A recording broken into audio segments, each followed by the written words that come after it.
The signal went out into the darkness of space. It traveled past dead stars and empty worlds. It moved through clouds of gas and dust that had floated in silence for millions of years. The signal was a cry for help, and the beings who sent it did not know what they were about to wake up. Ambassador Tylvos stood in the transmission chamber of the great station called Hope's Light. She was a Valorian, a being made of living crystal that caught the light and turned it into soft colors. Her people were beautiful and fragile. They had lived in peace for thousands of years. They had built great cities that floated in the clouds of their gentle world. They had created art and music that other species traveled across the galaxy to see and hear. Now their cities were burning. The Kethra had come 6 cycles ago. They were a species of silicon-based life forms, their bodies hard like stone, their minds cold like the void between stars. They did not want trade. They did not want friendship. They wanted only one thing: conquest. World after world fell to their fleets. Colony after colony was burned to ash. The Valorian Consortium, a peaceful union of 17 species, had no army to speak of. They had never needed one. Now they needed one very badly. "The transmission is ready, Ambassador," said the technician, a small furry being called a Melix. His hands were shaking. "But I must ask you one more time. Are you certain about this?" Tylvos looked at the star chart on the wall. 17 species, 42 worlds. Half of them were already under Kethra control. The slave camps were growing larger every day. She had seen the reports. She had seen what the Kethra did to their prisoners. She could not unsee those images no matter how hard she tried. "We have no choice," she said. Her voice was like wind chimes in a soft breeze. "We have sent requests to every civilized species in the galaxy. No one will help us. The Kethra are too strong. Everyone is afraid. But the quarantine sectors," the technician said, "those regions are forbidden. The ancient races marked them as dangerous before they disappeared. Some of those worlds are listed as Class 1-2 death worlds. Nothing civilized could possibly live there. Then perhaps we need something uncivilized." The words hung in the air. Tylvos felt a chill run through her crystal body. She did not know what lived in those forbidden sectors. No one did. The warnings in the old star charts were simple and clear. Stay away. Extreme hazard. Do not approach under any circumstances. But the Kethra were burning children alive. The Kethra were working prisoners to death in mines that produced weapons to kill more innocent people. The Kethra would not stop until every free being in the consortium was dead or in chains. "Send the signal," Tylvos said. The technician closed his eyes for a moment. Then he pressed the button. The signal raced out into the void. It entered Sector 7 Gamma, a region of space that had been marked as forbidden for longer than recorded history. It passed warning beacons that had floated silent for eons. It moved toward a small yellow star that orbited on the edge of the galactic arm, and then it reached a small blue and green world.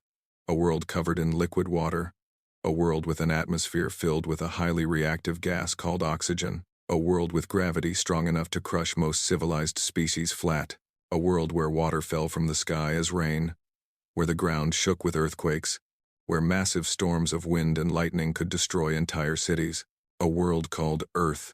The signal was received by a facility built into the side of a mountain. Humans had been listening to the stars for a long time, hoping to find someone else out there in the darkness. When the signal arrived, it caused quite a lot of excitement. The message was translated within hours. The humans were very good at solving puzzles.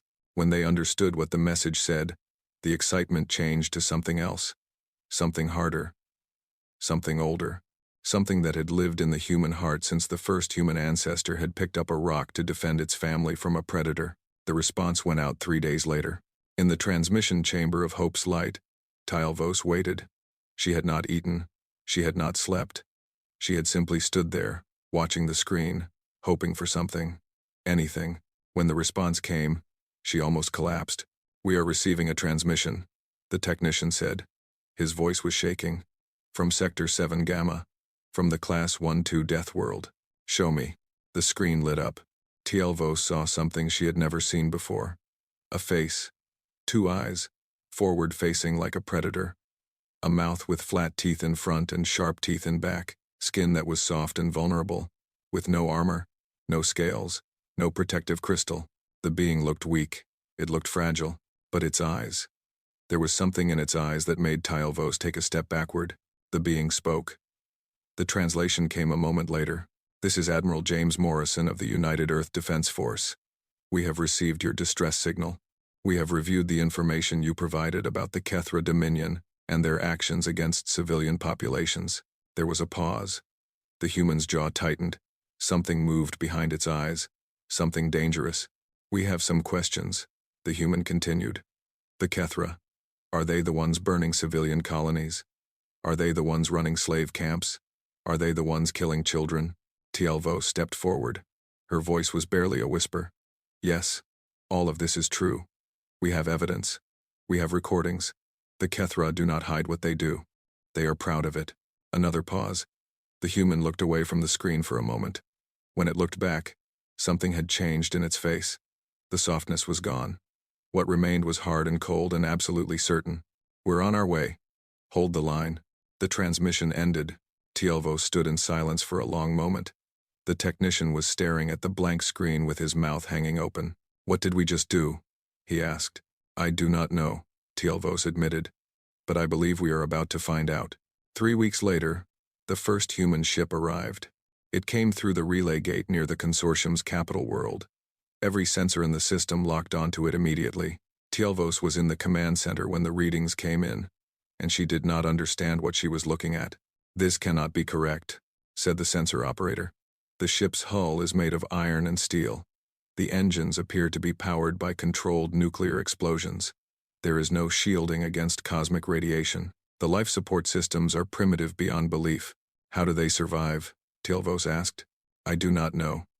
According to these readings, the interior of that ship should be deadly to any civilized life form. The gravity alone would kill most of us within minutes. A communication request came through. Tielvos accepted it. A human face appeared on the screen. It was different from the first one she had seen. This human had darker skin and shorter hair. It was female, according to the translation software. This is Commander Elena Vasquez of the Terran frigate Defiance, the human said. We are the advance team. The main fleet is still being assembled. We brought 200 soldiers to assess the situation and provide immediate assistance. Permission to dock? Permission granted, Tielvo said. But I must warn you, Commander. Our station's gravity is much lower than what you are used to. You may find it uncomfortable. The human made a sound. It took Tielvos a moment to realize it was laughter. Don't worry about us, Commander Vasquez said. We'll manage. The humans came aboard Hope's Light an hour later. Tielvos went to meet them, along with representatives from several other consortium species. What they saw made them freeze in place. The humans were terrifying. They moved with a smooth, powerful grace that spoke of barely controlled strength. Each step they took seemed to shake the floor. They were wrapped in black armor that covered their soft bodies. But even through the armor, their muscles were visible. They were the muscles of beings who had evolved in crushing gravity, who had survived by running down their prey until it collapsed from exhaustion. And their eyes scanned everything, missing nothing, evaluating every being and every corner with the cold efficiency of predators. Commander Vasquez stepped forward. She was not tall by human standards, but she towered over most of the consortium representatives. When she moved, it was like watching a weapon that had learned to walk. Ambassador Tielvos, she said. Her voice was surprisingly soft. Thank you for having us. I understand you've been having some trouble with the Kethra. Trouble is not the word I would use, Tielvos said. They are exterminating us. Something flickered in the commander's eyes. Not anymore. Over the next several days, the humans were given full access to all information about the Kethra. They reviewed battle reports, casualty figures, and intelligence about enemy movements. They studied the recordings from destroyed colonies and liberated slave camps. Tielvos watched the humans as they reviewed the evidence. She expected to see fear, or at least concern. The Kethra were a powerful enemy. Their technology was advanced. Their numbers were vast. Their cruelty was legendary. The humans did not look afraid. They looked angry. She saw Commander Vasquez watching a recording from the colony of Saren 4. The recording showed Kethra soldiers dragging civilians from their homes. It showed them separating children from their parents. It showed what happened afterward. The commander's face did not move, but her hands, resting on the table in front of her, slowly curled into fists. The metal table creaked under the pressure. How many? She asked quietly. How many what? Teal'vos asked. How many people have they killed? Total. All worlds, all species. Teal'vos consulted her datapad. Our estimates suggest approximately 800 million deaths since the war began. Another 300 million are currently enslaved. Commander Vasquez was silent for a long moment. When she spoke, her voice was very, very calm. Right, we're going to need more ships. The message went back to Earth. The response came quickly. The fleet is mobilizing. Commander Vasquez told Teal'vos the next day. Full planetary commitment. Every nation on Earth is contributing forces. We'll have 4,000 ships and 12 million soldiers within 6 months. Teal'vos could not process what she was hearing. 4,000 ships? For a war that does not concern your people? Why would you do this? The commander looked at her with those predator eyes. It does concern us. The moment we saw what they were doing to innocent people, it became our business. But the cost, the lives you will lose. We cannot pay you back for this sacrifice. Commander Vasquez shook her head. We're not doing this for payment. We're doing this because it's right. Where I come from, when someone is hurting people who can't fight back, you stop them. You don't ask for anything in return. You just stop them. Teal'vos did not understand. In her experience, species did not sacrifice themselves for strangers. There was always a trade, always a negotiation, always a price. I do not understand your people, she admitted. The commander smiled. It was not a soft smile. Most species don't. That's probably for the best. Word of the humans spread through the consortium like fire through dry grass. Some beings were hopeful, others were terrified. The ancient warnings about the quarantine sectors were well known. The idea that beings from a Class 1-2 death world were coming to help them was almost too strange to accept. The Kethra heard the news as well. Their response was immediate and brutal. The Fourth Fleet of the Kethra Dominion changed course. Instead of attacking its original target, a mining colony with minimal defenses, it headed for a different world. Tessara Prime, a agricultural planet with 3 million civilians and almost no military presence. The Kethra War Master who commanded the fleet sent a message ahead. The message was meant for the humans. We have heard about you, the War Master said. His voice was like stones grinding together. We have heard that creatures from a death world think they can challenge the Dominion. This is amusing to us. We are the Kethra. We have conquered 1,000 worlds. We have crushed 100 species beneath our feet. You are nothing. Come to Tessara Prime if you dare. We will show you what happens to those who challenge us. The message reached Hope's Light. Teal'vos showed it to Commander Vasquez. The human watched the recording in silence. When it finished, she stood up and walked to the window. Outside, the stars were cold and distant. How long until they reached Tessara Prime? She asked. 6 days. How long until our fleet arrives? 7 months. Commander Vasquez turned around. Then we go now. My ship and my soldiers. We'll hold them until reinforcements can arrive. Teal'vos felt her crystal body go cold. Commander, the Fourth Fleet has 60 warships. You have 1 frigate and 200 soldiers. This is suicide. Maybe. The commander was already moving toward the door. But those 3 million civilians don't have 7 months. They don't have 7 days. If we don't go, they all die. So we go. You cannot win this battle. Commander Vasquez stopped at the door. She looked back at Teal'vos with something in her eyes that the ambassador had never seen before. It was not courage. Exactly. It was not madness. It was something older and deeper. Something that had kept humans alive on their nightmare world for millions of years. Maybe not, the commander said. But we can make them bleed. We can buy time. And when the rest of our people get here, we can make sure these stone-faced bastards pay for every life they've taken. She walked out the door. Teal'vos stood alone in the room for a long time. She thought about what she had just seen. She thought about the look in the human's eyes. She thought about a species that would send 200 soldiers to face 60 warships because innocent people were in danger. She had sent a signal into the forbidden sectors hoping for help. She had not known what she was calling. Now she was beginning to understand. The humans were not saviors. They were not angels. They were something far more dangerous. They were predators who had chosen to protect the prey. And the galaxy was about to learn what happened when you threatened the people they had decided to protect. Teal'vos walked to the window and watched as the small human ship broke away from the station and accelerated toward the relay gate. It was such a tiny thing, Such a fragile-looking vessel, heading toward a battle it could not possibly win. But somehow, she felt something she had not felt in a very long time. She felt hope. The darkness was coming. The Kethra were coming. But the humans were coming too. And somewhere deep in her heart, Tielvos knew that the galaxy would never be the same.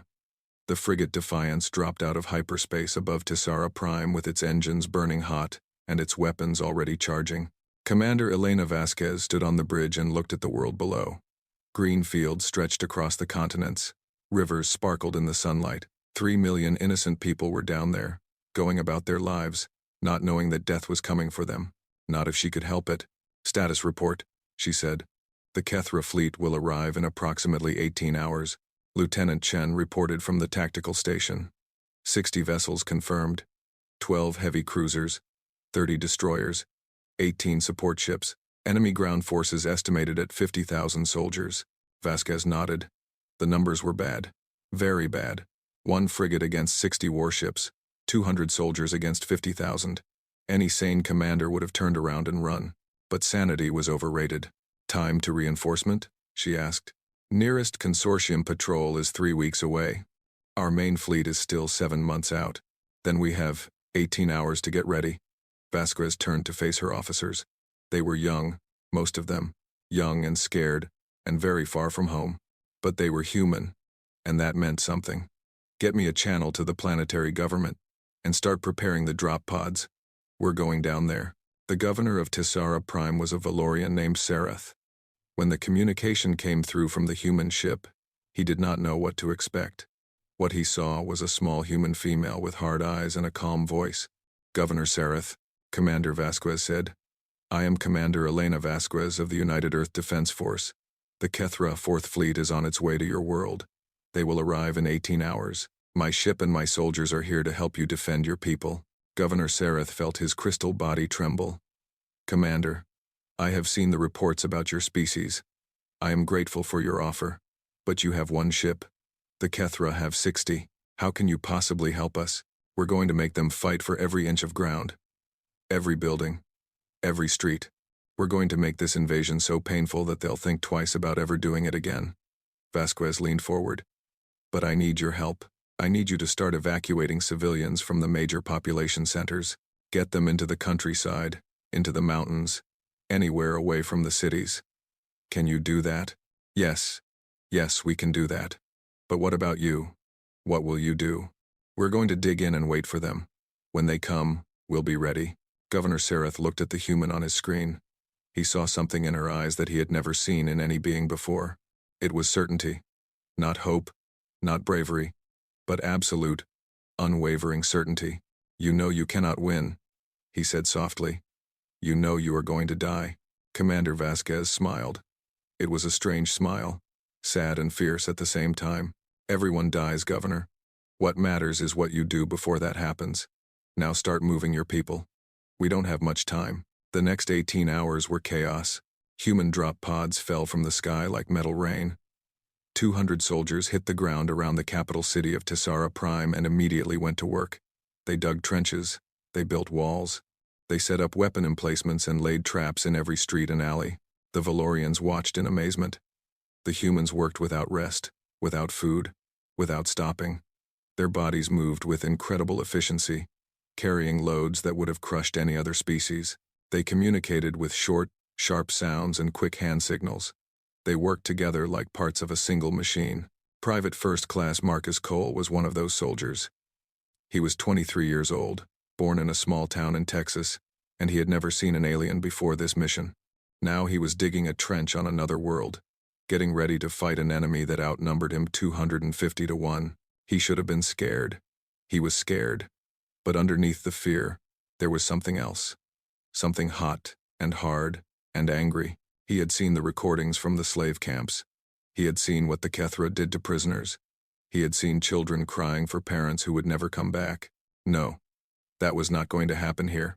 Not while he was still breathing. Move it, Cole, Sergeant Rodriguez called out. Enemy fleet enters the system in 2 hours. I want these positions ready in 1. Yes, Sergeant. Marcus kept digging. Around him, his fellow soldiers did the same. They were scared, all of them, but they were also ready. ready to fight, ready to die if necessary, ready to make the enemy pay for every step forward. That was what it meant to be human. You faced the darkness, even when the darkness was bigger than you. Especially when the darkness was bigger than you. The Kithra fleet dropped out of hyperspace with the confidence of predators who had never known defeat. War Master Kethvok stood on the bridge of his flagship and looked at the small world below. Another conquest. Another species to be broken. Another world to be claimed for the Dominion. Then his sensors detected the human ship. Kethvok made a sound that was as close to laughter as his species could produce.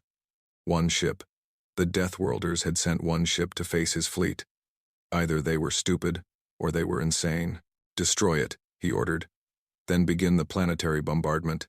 5 destroyers broke formation and moved toward the Defiance. They expected easy prey. They did not expect the human ship to turn and charge directly at them. Commander Vasquez stood on the bridge as her ship accelerated toward the enemy. All weapons, fire at will. Helm, get us close enough to hurt them. The Defiance was smaller than any of the Kethra ships. Its weapons were primitive by galactic standards. Its shields were weak and its hull was thin, but it was crewed by humans. And humans were very good at finding ways to hurt things. The first Kethra destroyer exploded as a spread of nuclear missiles punched through its shields and detonated against its hull. The second lost its engines to a concentrated beam of focused light. The third found itself rammed by the Defiance at full speed, both ships shattering from the impact. Commander Vasquez picked herself up off the floor as alarms screamed throughout the ship. Damage report. Hull breaches on decks 3 through 7. Engines at 40%. Weapons at 60%. Casualties are heavy. Can we still fight? Yes, ma'am. Then keep fighting. The Defiance limped away from the debris field, leaking atmosphere and trailing fire. But behind it, 3 Kethra destroyers were dead, and 2 more were crippled beyond repair. War Master Kethvok watched the battle with growing disbelief. One primitive ship had destroyed 3 of his vessels and damaged 2 more. This was impossible. This could not be happening. All ships, destroy that vessel immediately, he ordered, and begin landing troops. I want this planet taken before the sun sets. But the Defiance was not done yet. For 4 more hours, Commander Vasquez fought her ship through the enemy fleet. She hit and ran, using asteroids for cover, hiding in sensor shadows, striking at vulnerable targets and disappearing before the enemy could respond. She lost crew members with every engagement. She lost weapons and engines and pieces of her ship, but she kept fighting. When the Defiance finally fell, burning, toward the planet's surface, 7 more Kethra ships were dead or dying. Commander Vasquez ejected from her ship moments before impact. She landed hard on Tesseran's soil, her body broken in 3 places, her blood leaking from a dozen wounds. But she was alive. And she was angry. She picked herself up and started walking toward the capital city. She had soldiers down there. She had a battle to fight. A few broken bones were not going to stop her. Nothing was going to stop her. The Kethra landing craft began descending through the atmosphere. Drop ships by the hundreds, carrying 50,000 soldiers to crush the tiny human force that waited below. War Master Kethvok watched from his flagship with satisfaction. The humans had fought well. For primitives. But now the real work would begin. He expected the invasion to take approximately 6 hours. He was wrong. The first wave of Kethra soldiers touched down 3 kilometers from the capital city. They formed into ranks and began their advance, moving with the cold efficiency of a species that had conquered 1,000 worlds. They expected resistance. They expected to crush it quickly and move on. They did not expect what they found. The humans were waiting in trenches and behind walls. They had set up firing positions on rooftops and in basements. They had turned every street into a kill zone and every building into a fortress. When the Kethra came within range, the humans opened fire. The first line of Kethra soldiers went down immediately. Energy weapons and projectile weapons and explosives tore through their ranks. The soldiers who survived the first volley tried to advance, and they found themselves walking into traps. Mines exploded beneath their feet. Hidden positions opened up on their flanks. Every time they thought they had secured an area, more fire came from unexpected directions. Private Marcus Cole fired his rifle until it overheated, then picked up a fallen Kethra weapon and kept firing. He was terrified. He was exhausted. He was bleeding from a wound in his shoulder that he barely remembered receiving. But he did not stop. He could not stop. Not while his friends were fighting beside him. Not while innocent people were depending on him. A HFY warrior charged at him, moving with terrifying speed. Marcus sidestepped, grabbed the alien by its arm, and threw it to the ground. The HFY was heavier than him and stronger than him, but Marcus had grown up in Earth's crushing gravity. He had spent his whole life fighting against a world that was trying to kill him. One alien was not going to be the thing that broke him. He stabbed the HFY with his combat knife. The alien screamed and went still. Marcus picked up his weapon and kept fighting. All across the battlefield, similar scenes played out. Humans fought like nothing the HFY had ever seen. They took wounds that should have killed them and kept fighting. They fought in conditions that should have been impossible and kept fighting. They faced odds that should have broken any sane species and kept fighting. The HFY were used to enemies who ran, enemies who surrendered, enemies who broke and fled when the battle turned against them. The humans did not run. They did not surrender. They did not break. They just kept coming. Commander Vasquez arrived at the front line as the sun began to set. She had walked 3 kilometers on a broken leg, carrying a weapon in one hand and using a piece of debris as a crutch in the other. Her soldiers saw her coming and cheered. She did not deserve their cheers. She had lost her ship. She had lost half her crew. She had failed to stop the invasion, but she was still alive. And as long as she was alive, she would fight. "Report," she said to Sergeant Rodriguez. "We've held the first line for 6 hours." The sergeant replied. "HFY casualties are approximately 8,000. They've pulled back to regroup 3 times. "Our casualties?" Rodriguez's face went tight. 63 dead, another 40 wounded. Vasquez nodded. 63 humans had stopped 8,000 HFY. The math was impossible. But humans were very good at doing impossible things. "They'll attack again at dawn," she said. "Make sure everyone gets some rest. We're going to need it." That night, as her soldiers slept in shifts, Commander Vasquez walked through the ruined streets of the capital. Valorian civilians watched her from windows and doorways. They looked at her with expressions she could not read. An old Valorian male approached her. His crystal body was cracked and dusty, but his eyes were clear. "You saved us," he said. His voice was soft like wind through leaves.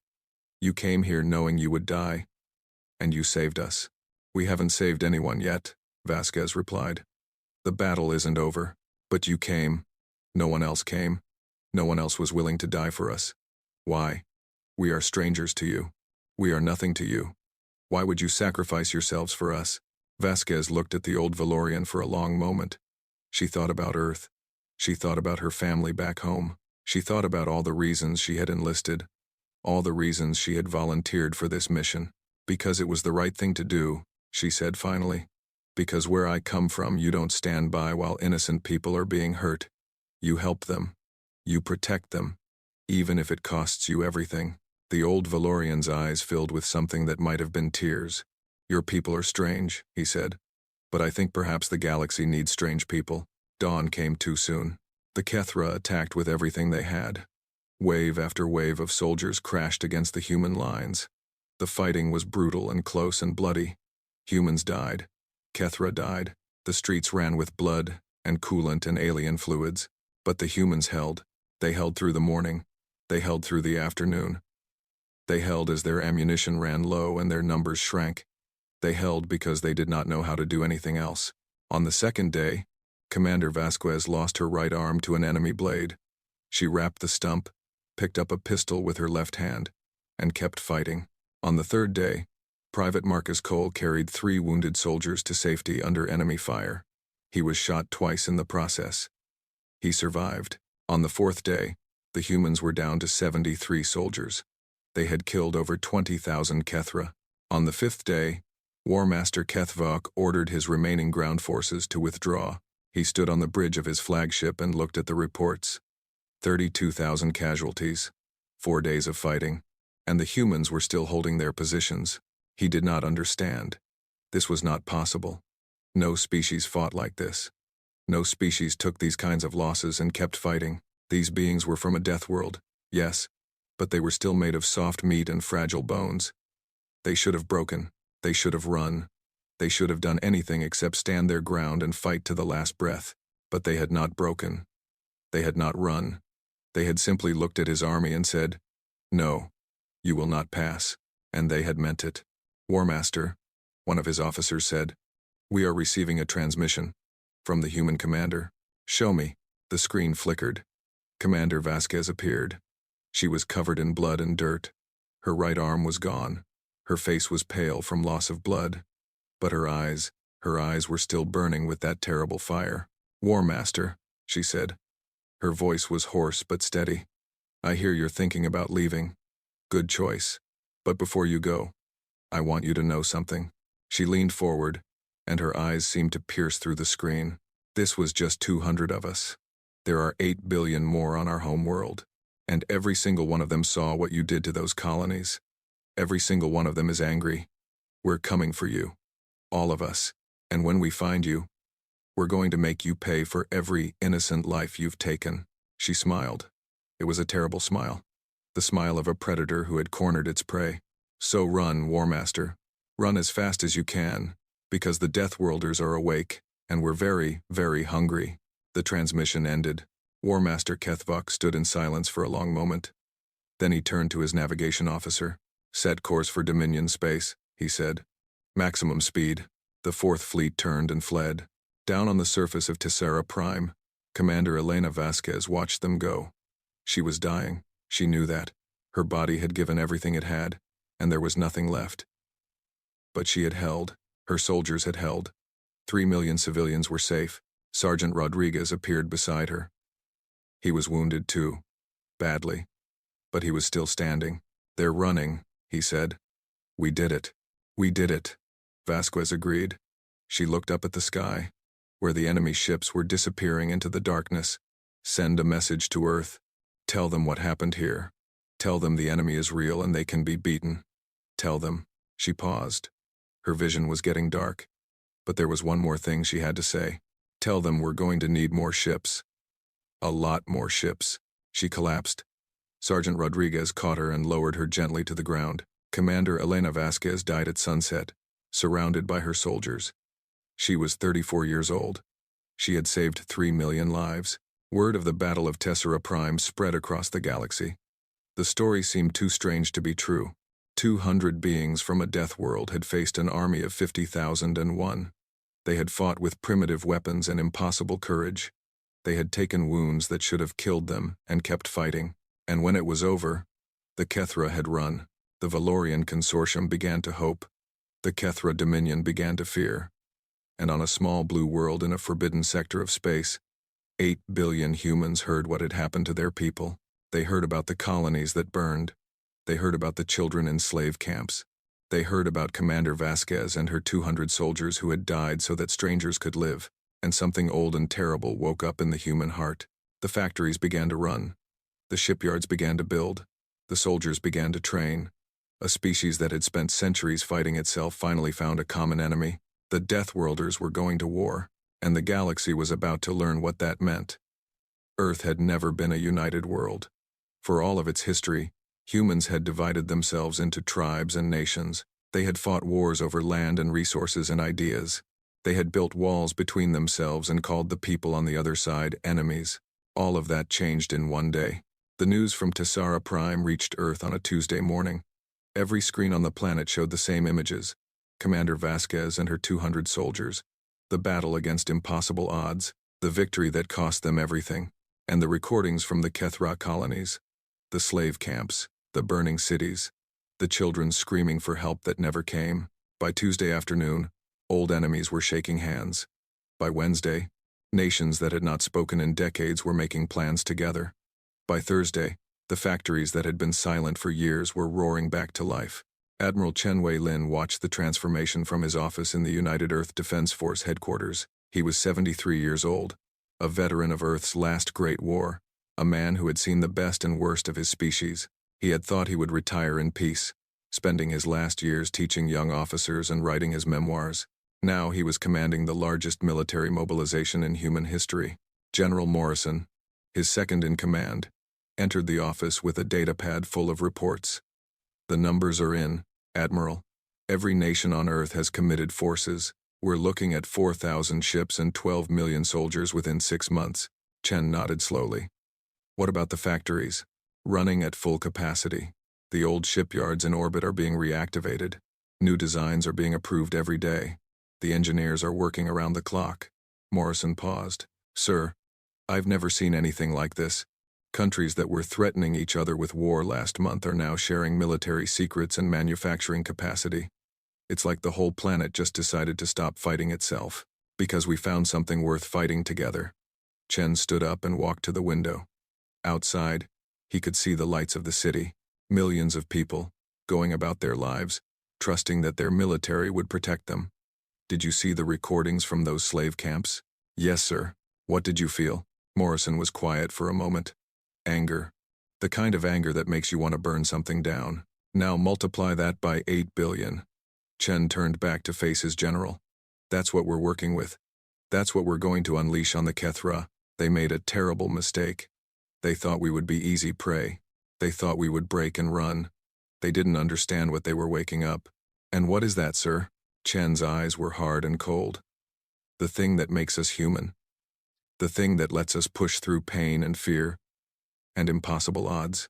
The thing that makes us stand up and fight when everything says we should lie down and die. He picked up a picture from his desk. It showed Commander Vasquez, smiling, taken before the mission. They call it many things. Courage, stubbornness, madness. But I call it something simpler. What's that? Spite. Chen set the picture down. Pure, beautiful, spite. The Kethra hurt our people. They killed our soldiers. And now, we're going to make them pay. Not because it's smart. Not because it's safe. But because we refuse to let them get away with it. That's what makes us dangerous. That's what makes us human. 6 months later, the United Terran Expeditionary Force was ready.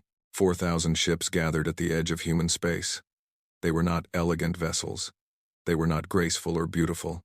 They were blocky and angular and covered in weapons. They looked like what they were. Tools designed for one purpose only. War.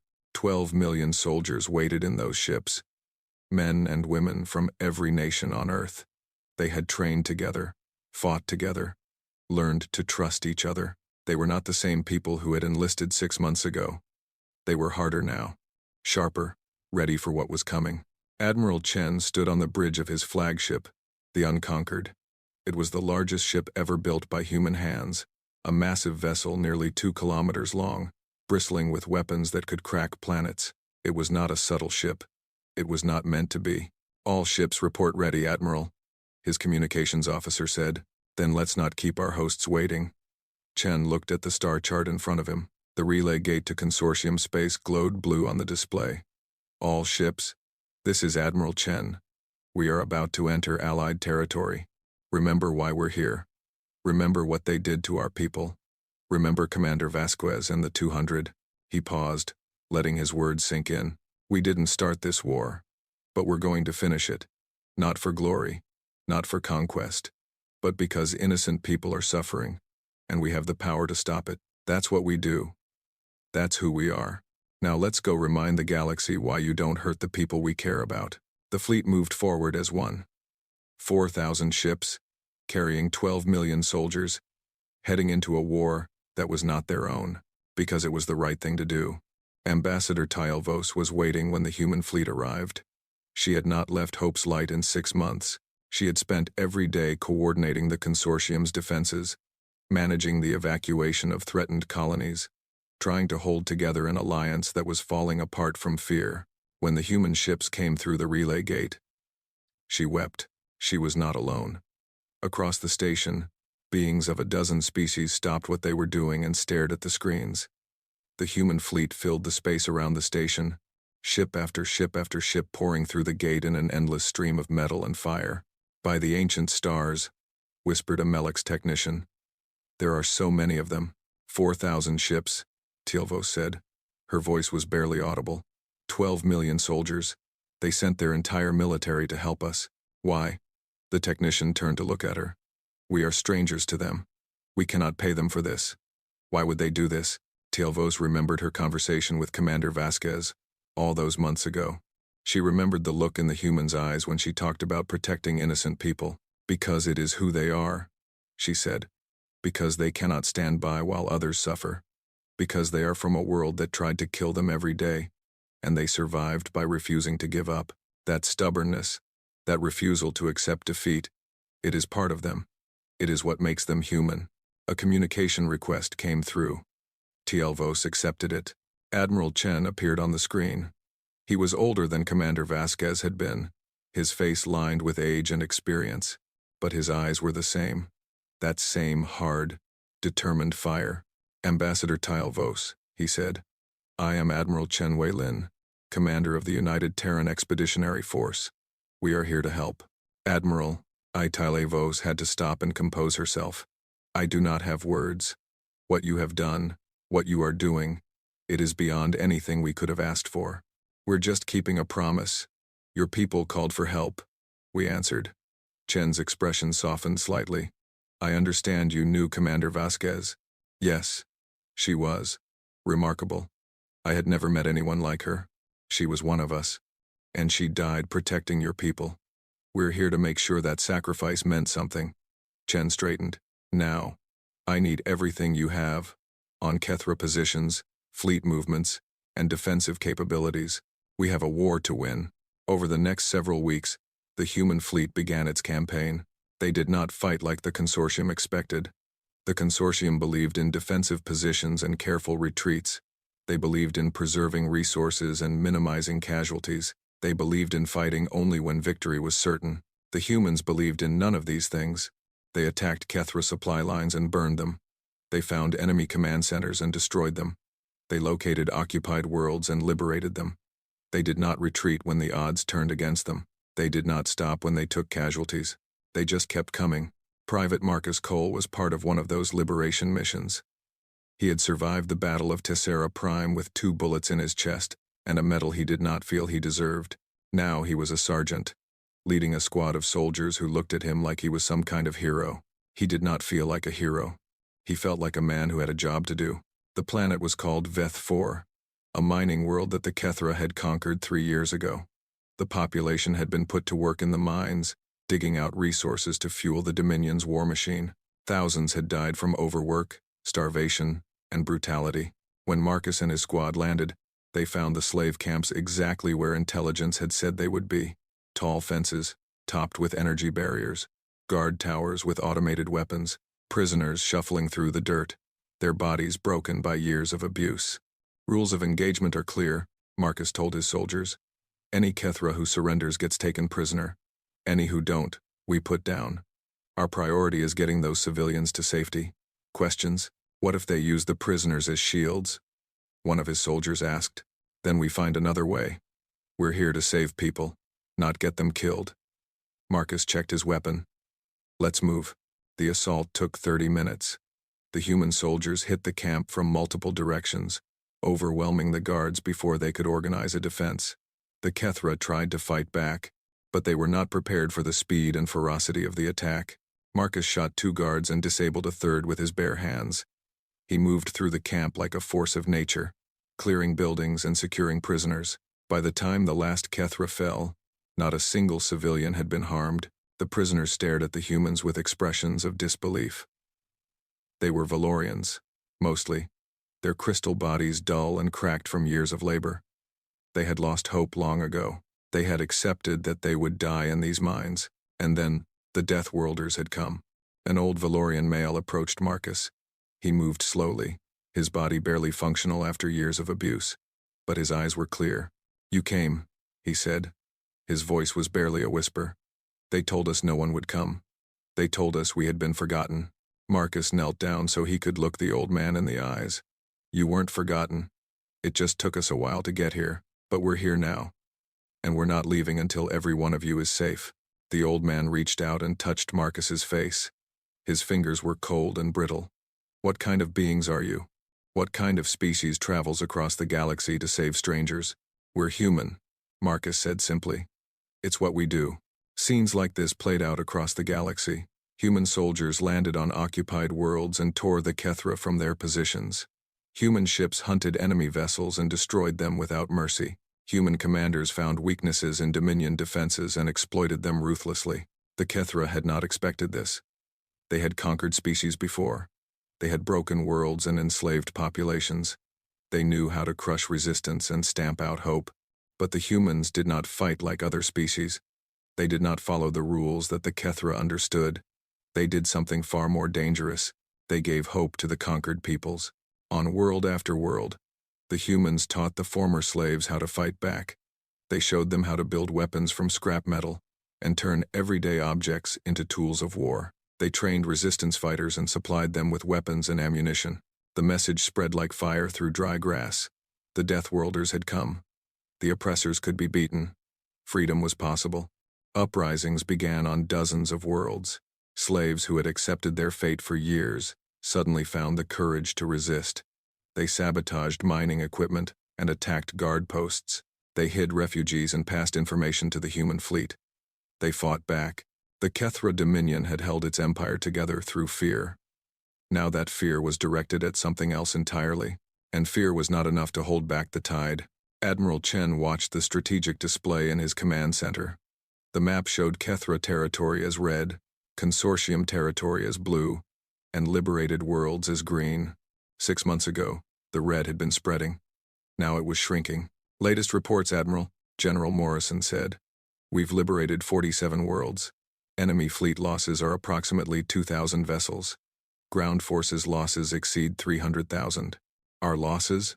112 ships. Approximately 50,000 soldiers. Chen nodded. The ratio was unsustainable for the Kethra. They were losing ships and soldiers faster than they could replace them. Their supply lines were being cut. Their conquered populations were rising up against them. But the war was not over yet. What about their homeworld? Chen asked. Kethra Prime, heavily defended. Their remaining fleet has consolidated there. Estimates suggest 600 warships in orbit, plus orbital defense platforms and ground-based weapons. They've pulled back everything they have.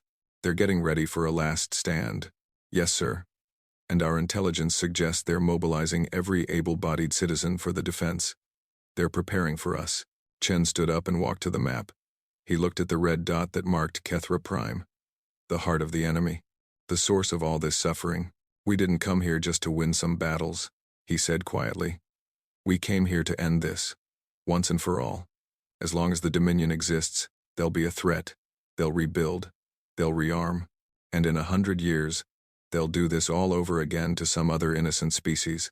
Sir, an assault on Kethra Prime would be costly. Very costly. I know. Chen turned to face his general. But some things are worth the cost. Commander Vasquez understood that. So did the 200 soldiers who died with her. They knew they couldn't win, but they fought anyway. Because some things are more important than survival. He looked back at the map. Send orders to the fleet. We rest for 1 month. Rearm, resupply, reinforce, and then we go to Kethra Prime. We finish this. General Morrison saluted. Yes, sir. The month passed quickly.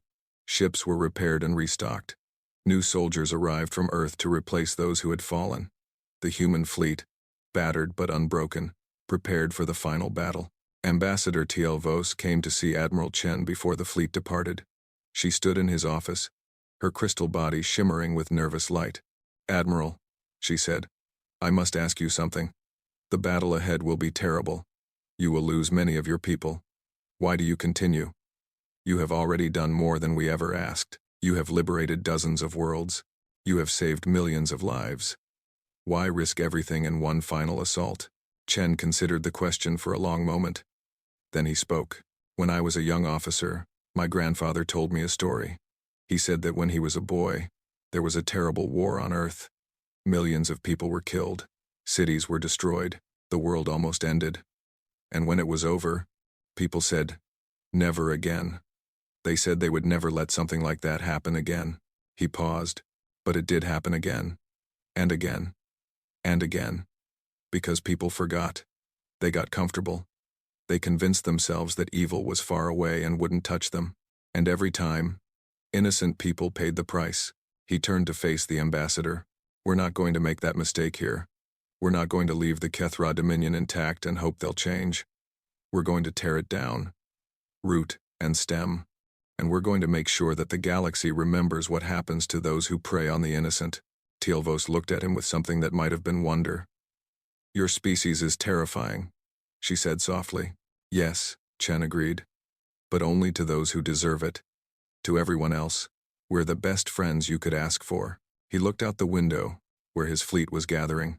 Now if you'll excuse me, Ambassador, I have a war to finish. The fleet departed 2 days later. 4,000 ships, carrying 12 million soldiers, heading toward the enemy's heart. They left behind a galaxy that was watching, a galaxy that was hoping, a galaxy that was waiting to see what would happen when the Deathworlders reached Kethra Prime. They would not have to wait long. The final battle was coming, and when it was over, nothing would ever be the same. The supreme hierarch of the Kethra Dominion had never known fear. He had ruled his species for 300 years. He had conquered 1,000 worlds and crushed 100 species beneath his feet. He had watched civilizations burn and felt nothing but satisfaction. Now, for the first time in his long life, he was afraid. He stood in his throne room on Kethra Prime, surrounded by advisors and generals who looked just as frightened as he felt. The holographic display in the center of the room showed the human fleet approaching. 4,000 ships, 12 million soldiers, coming for him. How did this happen? He asked. His voice was like grinding stone, but there was a tremor in it that had never been there before. How did primitive beings from a death world destroy everything we have built? No one answered. No one knew what to say. The supreme hierarch remembered when the first reports had come in about the humans. He had laughed at them. Soft-skinned creatures with no armor and no natural weapons. They came from a world of crushing gravity and poisonous air. Yes, but they were still just animals. They would break like all the others. They had not broken. They had killed War Master Kethvok. They had liberated 50 worlds. They had destroyed 2,000 ships and killed 500,000 soldiers. They had turned his empire of fear into an empire of ashes, and now they were coming for his home. We have 600 ships in orbit, one of his generals said. Orbital defense platforms, ground-based weapons, 20 million soldiers on the surface. This is the strongest defensive position in the galaxy. They cannot break us here. That is what Kethvok said before the Battle of Tessara Prime, another general replied. 200 humans held his entire army for 9 days. 200. And now they bring 12 million. Silence fell over the room. The supreme hierarch looked at the display. The human fleet was still 3 days away. 3 days to prepare. 3 days to find a way to survive. He made his decision. Send a message to every Kethra in the Empire. Every citizen who can hold a weapon will fight. Every city will be a fortress. We will make them pay for every step they take on our world. If we are to die, we will die fighting. He turned to face his generals. And send a message to the humans. Tell them what awaits them here. Perhaps when they see our strength, they will turn back. But even as he spoke, he knew it would not work. The humans would not turn back. They did not know how. That was what made them so terrifying. Admiral Chen received the message from Kethra Prime while his fleet was still 2 days out. He watched it in his ready room, his face expressionless. The supreme hierarch appeared on the screen. He was massive, nearly 3 meters tall, his body made of dark silicon that seemed to absorb light. His eyes glowed with cold fire. Humans, the supreme hierarch said, you have come far. You have won many battles. But your journey ends here. Kethra Prime is defended by 600 warships and 20 million soldiers. Every citizen of our world will fight to the death. If you attack us, you will be destroyed. Turn back now, and we may yet find a way to end this war.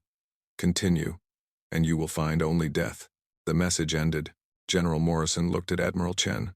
Sir, what do we do? Chen was quiet for a long moment. He thought about Commander Vasquez.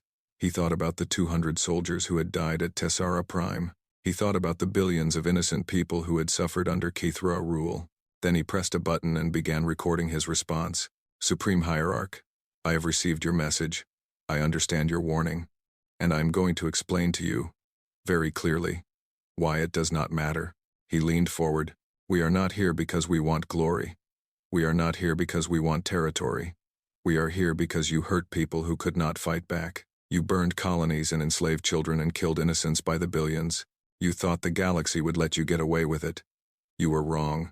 His voice hardened. You built your empire on the bones of the innocent. You thought the galaxy was yours to burn. You thought no one would ever make you pay for what you have done. But we are not like the others. We do not forgive. We do not forget. And we do not stop. He stood up. You have 600 ships. We have 4,000. You have 20 million soldiers. We have 12 million. But ours have killed 500,000 of yours already. Your citizens will fight to the death. Good. That saves us the trouble of finding them afterward. He looked directly into the camera. This is not a negotiation. This is not a warning. This is a promise. Today, we collect the debt. Every life you have taken, every world you have burned, every child you have enslaved. We are coming for it all. And when we are finished, the name Kethra will be spoken only as a warning to those who might think of following your example. He ended the recording. Send it, he said. And prepare the fleet for battle. The Battle of Kethra Prime began at dawn, local time.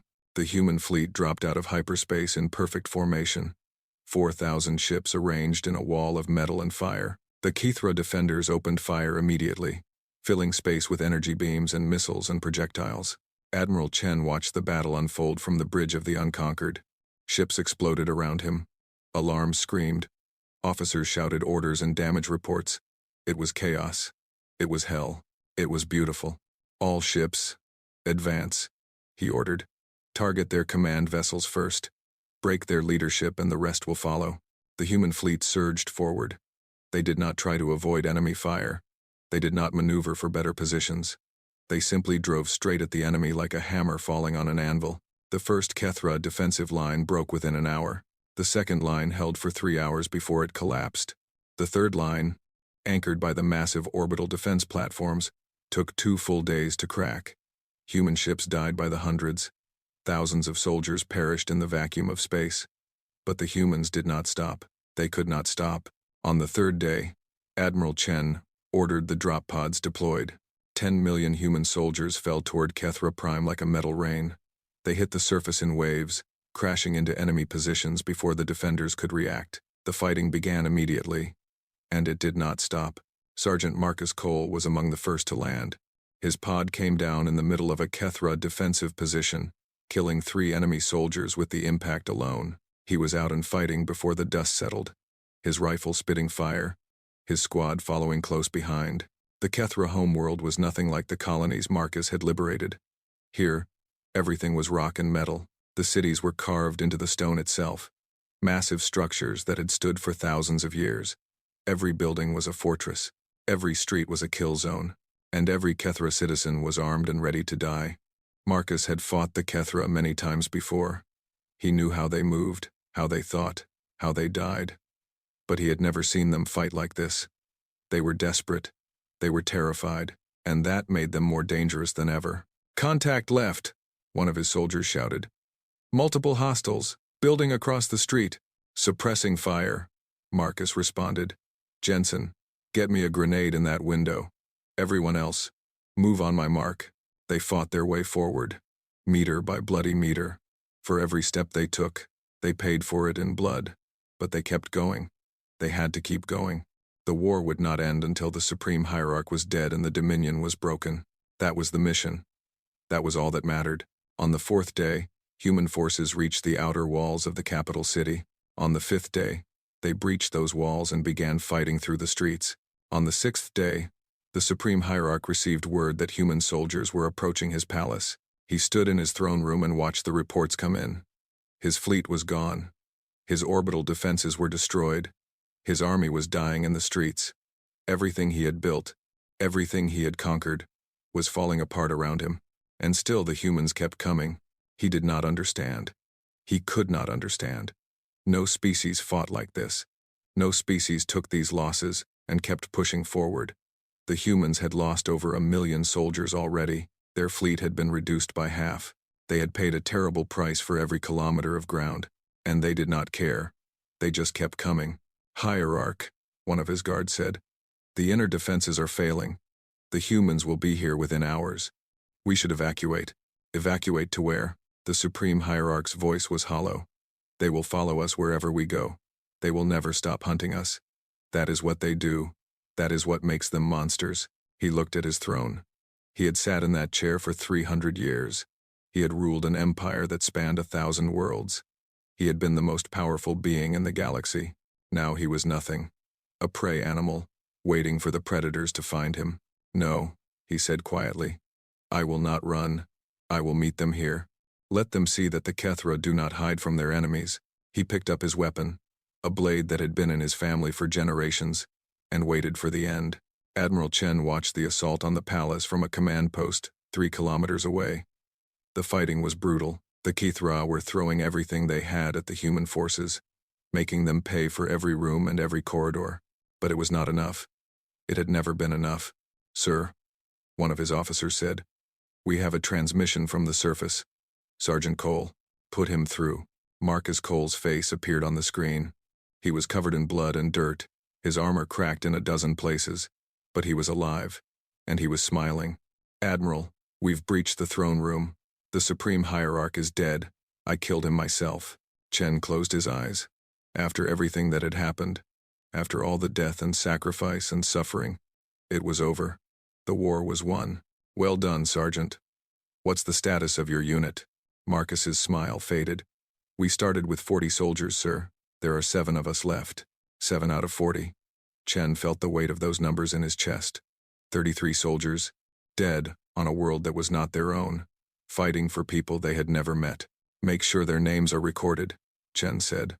All of them. They died heroes. Yes, sir. Marcus hesitated. Sir, what do we do now? Chen looked out the window.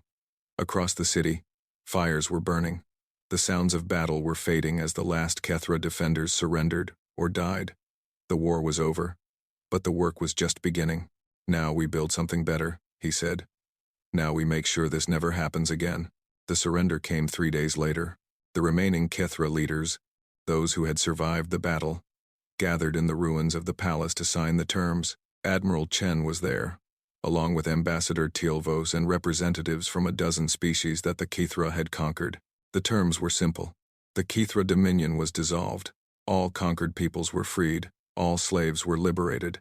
The Kethra would pay reparations to their victims for the next century, and they would never, ever threaten another species again.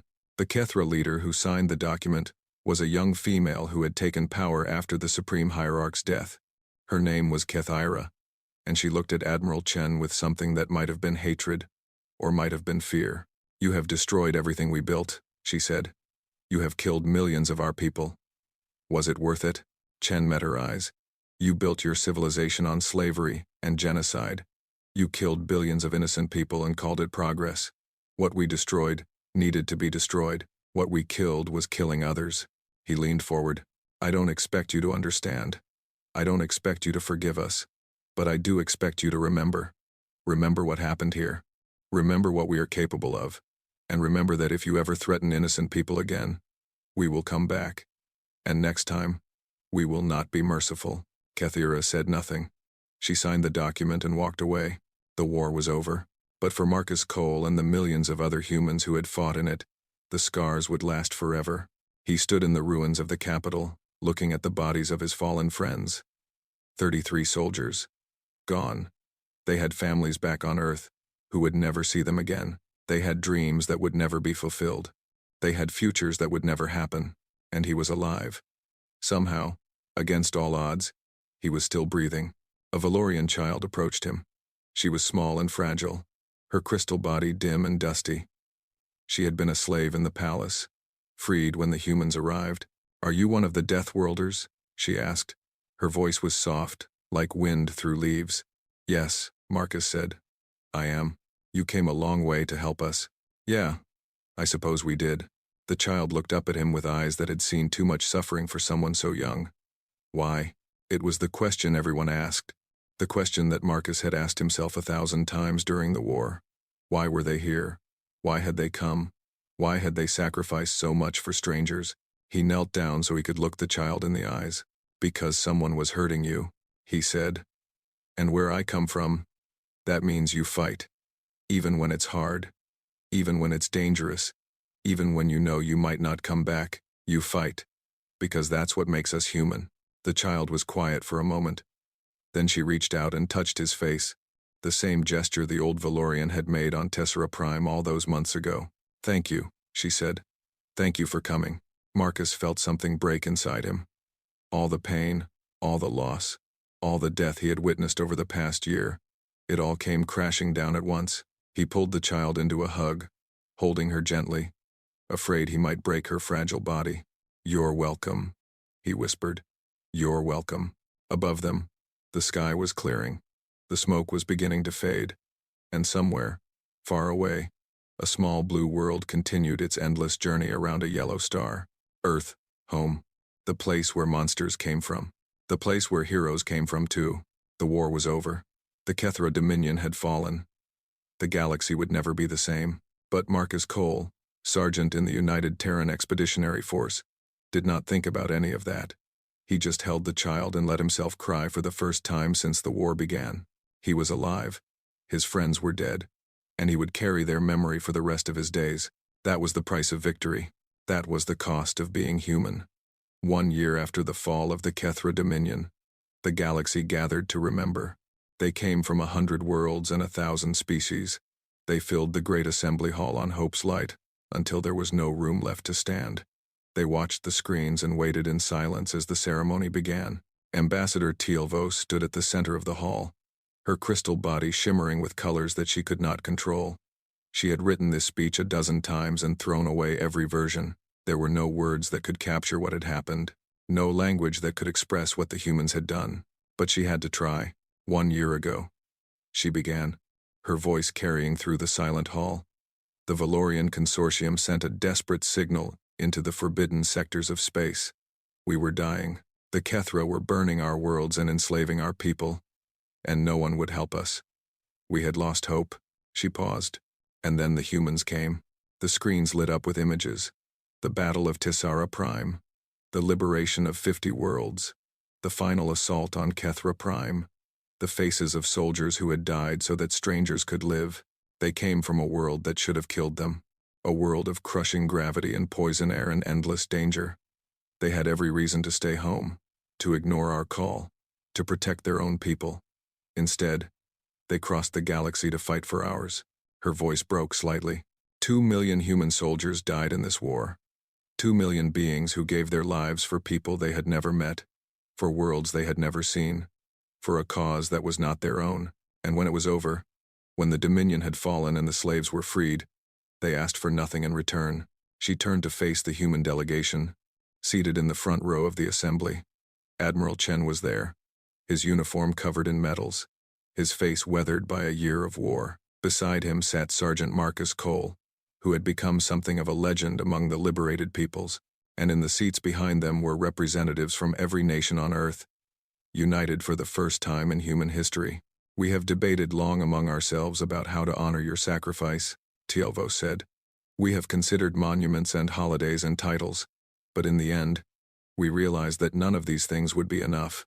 Nothing we could give you would match what you have given us." She stepped forward. "So instead, we offer you something simpler. We offer you our thanks, our eternal, undying gratitude, and our promise that as long as the stars burn in the sky, the galaxy will remember what the humans did. They will remember that when darkness came, the Deathworlders answered, and they will tell their children, and their children's children, that there are beings in this universe who will fight for the innocent, no matter the cost." The hall erupted in applause. It went on for several minutes, wave after wave of sound crashing against the walls. Tealvo stood and let it wash over her, her eyes fixed on Admiral Chen. The old man nodded once. It was enough. After the ceremony, Tealvos found Chen standing alone on an observation deck, looking out at the stars. She approached him quietly, not wanting to disturb his thoughts. "Admiral," she said, "that was a beautiful ceremony." "It was," he agreed. "Your people know how to honor the dead. We learned from your people." Tealvos hesitated. "May I ask you something?" "Of course. The consortium has offered your species a seat on the High Council, territory in the richest sectors of space, trading rights that would make Earth wealthy beyond imagination. And you have refused it all. Why?" Chen was quiet for a long moment. When he spoke, his voice was tired. "We didn't come here for rewards. We didn't fight this war for territory or wealth. We came because innocent people were suffering, and we had the power to stop it. That's all. But your people have sacrificed so much. Do you not deserve something in return?" Chen turned to face her. His eyes were old and sad, but there was still fire in them. Ambassador, let me tell you something about my species. We have a long history. Most of it is not pretty. We have done terrible things to each other. Wars, genocides, cruelties beyond imagination. We are capable of being monsters. He looked back at the stars. But we are also capable of something else. Something that lives alongside the darkness in our hearts. We call it compassion, empathy, the ability to see someone else's suffering and feel it as our own. It's what made us cross the galaxy to help you. It's what made us send 2 million soldiers to die for strangers. He smiled slightly. We don't need payment for that. We don't want monuments or territories or wealth. We just want to know that we did the right thing, that the people we saved are living good lives, that the darkness we pushed back will not return. He turned back to Tielvos. That's what we ask for. Just that. Nothing more. Tielvos felt tears forming in her crystal eyes. Your species is extraordinary, she said quietly. We're just human, Chen replied. For better or worse, that's all we are. In the months that followed, the galaxy began to rebuild. The species that had been enslaved by the Kethra returned to their home worlds. Some found ruins where their cities had once stood. Others found nothing at all. But they did not despair. The humans had shown them that hope was possible even in the darkest times, and the humans helped them rebuild. Engineers from Earth designed new cities. Doctors from Earth treated the wounded and the sick. Teachers from Earth opened schools and taught children who had never known anything but slavery. The humans did not ask for anything in return. They just worked. Marcus Cole was one of those who stayed behind. He had thought about going home after the war. Earth felt very far away, but it was still home. His family was there. His friends were there. Everything he had known before the war was there, but he could not leave. Not yet. The child he had held in the ruins of the Kethra capital, the Valorian girl who had asked him why the humans had come, had become something like a daughter to him. Her name was Sira, and she had no family left. Her parents had died in the slave camps years ago. She was alone in the universe, so Marcus adopted her. It was not a common thing for a human to adopt an alien child. But Marcus did not care about common things. He cared about Sira. He cared about making sure she had a life worth living. They settled on a rebuilt colony world called New Hope. It was a small planet, green and peaceful, far from the scars of war. Marcus opened a small repair shop and spent his days fixing machines and talking to neighbors. Sarah went to school and made friends and slowly, day by day, began to heal. One evening, as they sat together watching the sunset, Sarah asked him a question. Father, she said. She had started calling him that a few months ago, and it still made his heart swell every time he heard it. Do you ever regret coming here? Leaving Earth? Fighting in the war? Marcus thought about the question for a long time. He thought about the friends he had lost, the horrors he had seen, the nightmares that still woke him up some nights. No, he said finally. I don't regret it. Why not? You lost so much. You suffer still. I can see it in your eyes sometimes. Marcus looked at her. She was growing tall, her crystal body beginning to glow with the soft colors of maturity. She was beautiful and kind and full of hope. She was everything the Kethra had tried to destroy. Because of you, he said. Because of all the people like you who are alive today because we came. Every time I see you smile, every time I watch you play with your friends, every time I hear you laugh, I know it was worth it. All of it, every battle, every wound, every friend I lost. He put his arm around her. That's what we fight for. Not glory, not conquest. Just this, a child who gets to grow up in peace, a world where people can be free, a future where the darkness doesn't win. Sarah leaned against him. I love you, Father. I love you too, little star. They watched the sunset together. Father and daughter from different worlds, united by something stronger than blood. Love, hope, the simple, stubborn refusal to give up. 5 years after the war, a new species made contact with the galactic community. They called themselves the Vethkai, and they were conquerors. They came from beyond the known regions of space, their empire vast and terrible. They had crushed a dozen species before they reached the borders of the consortium. Their leader sent a message to the High Council. The message was simple and brutal. Surrender or be destroyed. We are the Vethkai. We are the masters of this galaxy. You will serve us or you will die. The council gathered to discuss their response. Some argued for surrender. The war against the Kethra had cost them dearly. and they were not sure they could survive another conflict. Others argued for diplomacy. Perhaps the Vethkai could be reasoned with. Then Ambassador Talvo spoke. "We have another option," she said. "We could call the humans." The council fell silent. "The Deathworlders." Someone whispered. "Do we dare?" "We dared once before," Talvos replied. "And they saved us all." The message went out to Earth. The response came back within hours. Admiral Chen was retired now, living in a small house by the sea. But he stood tall when he recorded his message to the Vethkai. "This is Admiral Chen Wei-Lin of the United Earth Defense Force. I understand you have been threatening our friends in the consortium. I advise you to reconsider." He leaned forward, and his old eyes were hard as iron. "We are the humans. We are from a Class 1-2 death world. 5 years ago, we destroyed the Kethra Dominion because they hurt innocent people. We lost 2 million soldiers doing it, and we would do it again in a heartbeat." He smiled. It was not a friendly smile. "Now, you can keep threatening our allies. You can invade their worlds and enslave their people. You can do all the things the Kethra did. But I want you to understand something very clearly." He stood up. "We are watching. We are always watching. And if you hurt the people we have sworn to protect, we will come for you. We will cross the galaxy to find you. We will burn your empire to the ground and scatter the ashes. And when we are finished, the name Vethkai will be spoken only as a warning to those who might think of following your example." He looked directly into the camera. "This is not a threat. This is not a warning. This is a promise. From one predator to another." The message ended. The Vethkai fleet, which had been approaching consortium space at full speed, stopped. For 3 days, they held position while their leaders debated what to do. Then, quietly, they turned around and left. They were never seen again. Word spread through the galaxy. The Deathworlders had spoken, and the invaders had fled. A single message from a retired human admiral had done what armies could not, and the galaxy learned something that day. Something important. The humans did not want to rule the galaxy. They did not want to conquer or dominate or control. They just wanted to be left alone, and they wanted their friends to be safe. But if you threatened those friends, if you hurt the people they had sworn to protect, they would come for you. No matter how far you ran, no matter how powerful you thought you were, they would find you, and they would make you pay. That was the lesson of the Kethra War. That was the legacy of Commander Vasquez and the 200. That was what it meant to anger the Deathworlders. Some things were worth fighting for, some things were worth dying for, and some species would never, ever give up. Years passed, decades, centuries. The humans spread across the galaxy, building homes on 1,000 worlds.